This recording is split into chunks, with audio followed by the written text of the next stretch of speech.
नमस्कार दोस्तों, मैं एडवोकेट यशवंत यादव आपका स्वागत करता हूं लाइडवाइज में। आज हम बात करेंगे क्या रिकवरी एजेंट आपके घर रोज आ सकता है? बैंक का कोई ऐसा अधिकार मिला है क्या? आज इस पे चर्चा करते हैं। रिकवरी एजेंट आपके घर पे रोज आ सकता है या फिर नहीं आ सकता? मैं बार बार कहता हूं आपको, यदि आपके पास पैसे हैं तो इनके पैसे दे दें, और नहीं है, जब नहीं है तो नहीं है, जब नहीं है, पैसे ही नहीं है, तो उसके लिए क्या किया जा सकता है। और ये जो घूमते हैं रिकवरी एजेंट, यही नहीं कुत्तों की बात कर रहे हैं, डरे घबराए नहीं, ये केवल आप लोगों को साइकोलॉजिकल प्रेशर में लेना चाहते हैं, मनोवैज्ञानिक दबाव में लेना चाहते हैं, ताकि आप डरे घबराएं और आपके मन में गलत गलत विचार तक आ जाते हैं। हमारे बहुत सब्सक्राइबर है, हमारे फोन आता है, हमारे जो क्लाइंट हैं वो कहते हैं सर इनसे डर लगता है, इनका फोन आता है, इतना मेंटली डिस्टर्ब कर देते हैं, एक दिन में 25-25 कॉल, 30-30 कॉल, तो डराते हैं। होम विजिट करेंगे, रिलेटिव को फोन करेंगे, ऐसे ऐसे। तो आपको जो एक बार मेरी वीडियो देख लिया, जो जान गया इनकी सच्चाई और अपने अधिकार जान लिए हैं, तो आपको डरने की जरूरत नहीं है। यदि आप अपने अधिकार को जान लिए हैं तो आपको डरने की जरूरत नहीं है। जो हमसे जुड़े हैं वो लोग, तो उनके अंदर तो डर खत्म हो जाना चाहिए। इतने दिन से आप हमारे साथ जुड़े हैं, मैं पर डे आपको अपडेट करता हूं, आपके क्या अधिकार हैं, क्या राइट्स हैं, सब कुछ बताता हूं आसान शब्दों में, ताकि आपको समझ में आए। तो आपको डरने घबराने की जरूरत नहीं है। पहली चीज ये बताइए, क्या बैंक और एनबीएफसी आपके यहां रिकवरी के लिए भेज सकती है कि नहीं? तो जवाब हां या ना में? जवाब है हां, बैंक और एनबीएफसी कंपनी रिकवरी के लिए भेज सकती हैं, लेकिन उस पर भी आरबीआई की मास्टर गाइडलाइन है, आप उसको जान लीजिए। रिकवरी एजेंट तो आ सकता है, लेकिन टर्म्स एंड कंडीशन भी है, आरबीआई की मास्टर गाइडलाइन है, जिसका पालन वो करते नहीं है। तो अगर वो उनका पालन नहीं कर रहे हैं तो आप उनको उनकी भाषा में जवाब दीजिए। कैसे करना है, कैसे नहीं करना, मैं बैठा हूं ना, मैं बता रहा हूं क्या करना है आपको।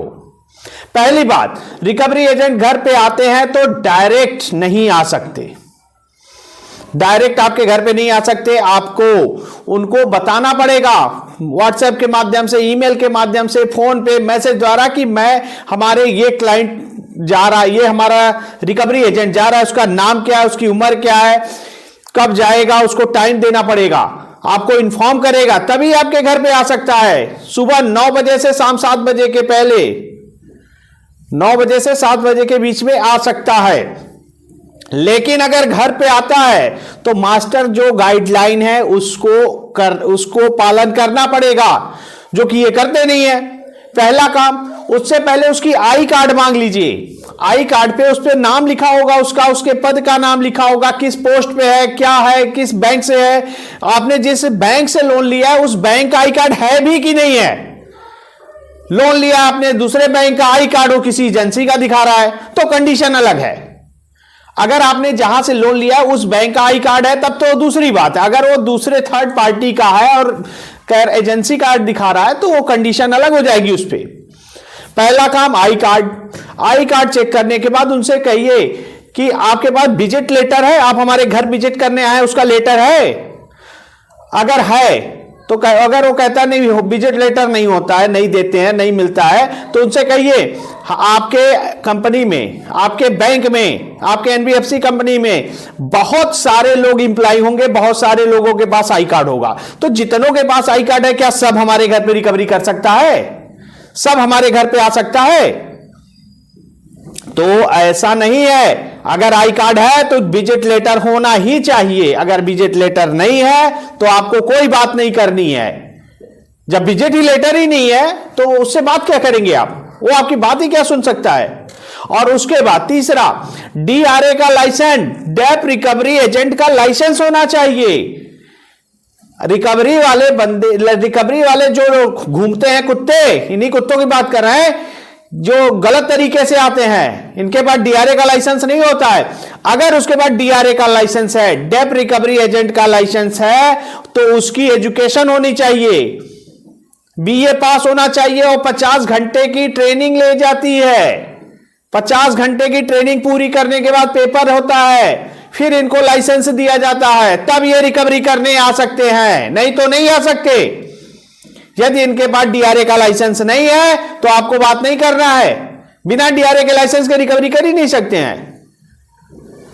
और उसके बाद भी अगर वो कहे कि नहीं मैं थर्ड पार्टी हूं, मैं आपके बैंक से नहीं हूं, एनबीएफसी से नहीं हूं, मैं थर्ड पार्टी हूं, तो कहिए आपके मेरे बैंक ने जिससे मैंने लोन लिया है उस बैंक ने आपको एथोराइज किया होगा ना आपकी कंपनी को, तो एथोराइजेशन लेटर होना जरूरी है।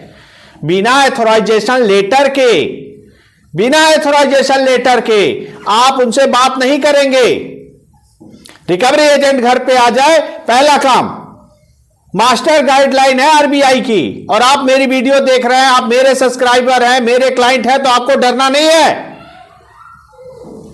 हमें कई फोन आते हैं, सर रिकवरी एजेंट आते हैं ऐसे करते अगल बगल। अरे ज्यादा दिक्कत परेशानी हो तो आप तुरंत 112 नंबर पे फोन लगाइए और पुलिस को बुलाइए। ये गलत तरीके से आ रहा है। अगर इनके पास आई कार्ड नहीं है, विजिट लेटर नहीं है, डीआरए का लाइसेंस नहीं है, ऑथराइजेशन लेटर नहीं है, तो नहीं है तो आप क्यों बात कर रहे हैं? घर से बाहर निकालिए, घर के अंदर तो आ ही नहीं सकते ये। तो डरे घबराए नहीं, तुरंत पुलिस को फोन करिए 112 पे। अगर पुलिस भी नहीं सुनती है तो एसपी साहब को फोन करिए, एसपी साहब से इनकी शिकायत करिए। तो डरने की जरूरत नहीं है, अपने राइट से जानिए। इतने होने चाहिए रिकवरी एजेंट को आने के लिए आपके घर पे, नहीं तो रिकवरी एजेंट रिकवरी नहीं कर सकता आपसे। बिना डीआरए के लाइसेंस के आप रिकवरी क्यों करने आते हैं? अगर आप रिकवरी एजेंट हैं तो आपके पास डीआरए का लाइसेंस होना चाहिए। नहीं है तो मुझे कोई बात नहीं करनी है, कोई बात नहीं करिए इनसे। पहले डीआरए का लाइसेंस, डेप रिकवरी एजेंट का लाइसेंस। आप एजेंट हैं, रिकवरी करने के लिए बैंक भेजी है, तो बिना लाइसेंस का नहीं होना चाहिए, तो डीआरए का लाइसेंस होना चाहिए। डीआरए का लाइसेंस है तो बात करिए, नहीं है तो मत बात करिए। उसके बाद, और ये रिकवरी एजेंट तो ये तो आज जो घर पे आने वाले हैं उनकी बात कर रहा हूं। और ये जो फोन पे एक दिन में आपको 100 फोन कर रहे हैं, 100 फोन कर रहे हैं, क्या जरूरत है फोन उठाने की? कितने फोन उठा सकते हैं आप? एक फोन आता है इनका कि एक बार बता दे तो आपको समझ में आए, एक बार बता दिए, नहीं पैसे की व्यवस्था है, नहीं हो पाएगा, 1 महीने का समय चाहिए, 2 महीने, 5 महीने। अरे जो समय चाहिए आप समय लीजिए, जब पैसे हो तो इनका सेटलमेंट कर लीजिए, नहीं पैसे हो सेटलमेंट कर लीजिए, पैसे हो तो इनके पूरे पैसे देके खत्म कर लीजिए।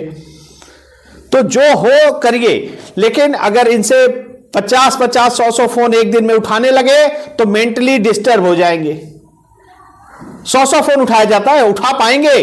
कितने को क्या क्या जवाब देंगे? एक ही जवाब सबको देना पड़ता है, अलग तो है नहीं कुछ। अरे सुबह से लेकर शाम तक क्या करने के लिए फोन? क्यों माने आप करने का क्या मतलब? आपको साइकोलॉजिकल प्रेशर में लेना। सुबह से शुरू हो जाता है, 9 बजते ही घंटी बजनी शुरू हो जाएगी और शाम 7 बजे 8 बजे तक, कभी कभी तो 12 बजे रात को भी ये दारू पी के बात कर लेते हैं। तो ये डरने घबराने की जरूरत नहीं है, इससे फोन उठाना ही बंद करिए। कोई जरूरत नहीं है फोन पे बात करने की। एक बार फोन आए तो समझ में आए, 2 बार आए तो समझ में आए, 1000 बार, 100 बार फोन, एक ही चीज 100 बार, एक ही चीज 100 बार। जमाना इतना एडवांस हो गया, एक बार बता दिए अपडेट कर दीजिए। लेकिन इनका तो ये मेंटली, इसका मतलब है ये आपको केवल साइकोलॉजिकल प्रेशर में लेना चाहते। मैं लोन का स्पेशलिस्ट हूं, पूरा खोपड़ा में भरा हुआ है, इसमें भरा हुआ है किसका क्या सोल्यूशन है, क्या प्रॉब्लम है, कब क्या डोज देना है, किस पे क्या इंजेक्शन लगाना है, सब कुछ मालूम है। किसका ऑपरेशन होगा, कौन दवा से ठीक होगा, कौन इंजेक्शन से ठीक होगा, तो पूरा भरा हुआ है। तो जो आपके राइट्स है, आप आपके अधिकार हैं, उसको जाने। और इनसे बचने के लिए रिकवरी एजेंट्स हो, आप मेरे सब्सक्राइबर हैं तो आपको डरना नहीं है। डरे घबराएंगे इसका मतलब मैं आपको 100% नहीं दे पा रहा हूं। इतनी बार आपको समझाया, डरे नहीं, घबराए नहीं, कोई दिक्कत हो, परेशानी हो, ये हमारा नंबर है,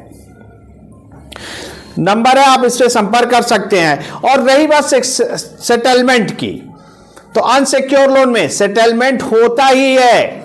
सिक्योरिटी जमा नहीं है, अनसिक्योर है तो सेटलमेंट होगा, सेटलमेंट ही होगा। तो उसको ज्यादातर केस में सेटलमेंट हो जाता है। और कोई सिक्योर लोन है तो उसमें भी सेटलमेंट होता है, अगर कंडीशन है तो।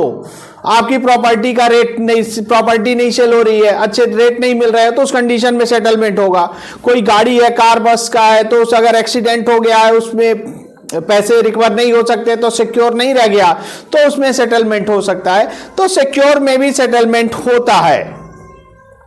और हमारे आज एक क्लाइंट का फोन आया, कह रहे हैं सर 2 EMI बाउंस हुई है, सेटलमेंट का ऑफर आ रहा है।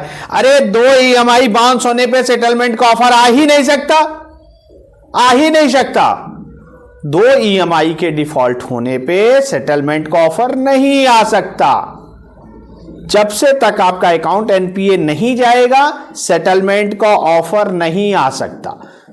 तो गलतफहमी में ना रहें, गलतफहमी में ना रहें कि सेटलमेंट हो जाएगा 2 EMI। अरे 2 EMI पे नहीं होता। 2 EMI के बाद जब से तक NPA नहीं हो जाएगा, NPA के बाद ही सेटलमेंट का ऑफर आता है। ऐसे सेटलमेंट नहीं हो सकता। फेक सेटलमेंट कर रहे हैं, फर्जी, बहुत सारे फर्जी सेटलमेंट हो रहे हैं।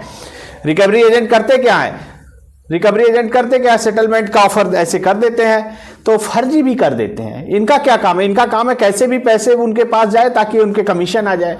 तो अपने कमीशन के लिए फर्जी सेटलमेंट लेटर तैयार कर देते हैं। तो कौन जेन्युइन है, कौन फर्जी है, recall notice, demand notice, arbitration की notice, payment and settlement act section 25 की नोटिस, 138 NI एक्ट की नोटिस, सरफेसी एक्ट 13(2) की नोटिस, 13(4) की नोटिस, DM साहब की नोटिस, किसी प्रकार की नोटिस हो, समस्या हो, कोई भी दिक्कत परेशानी हो, तो आप हमसे डायरेक्ट संपर्क कर सकते हैं। हमारी एक नॉमिनल सी फीस होती है, पे करके आप हमसे कंटिन्यू, कभी भी कोई दिक्कत हो तो हमसे संपर्क कर सकते हैं। मैं अपनी बातों को समाप्त करता हूं। जय हिंद, जय भारत, नमस्कार।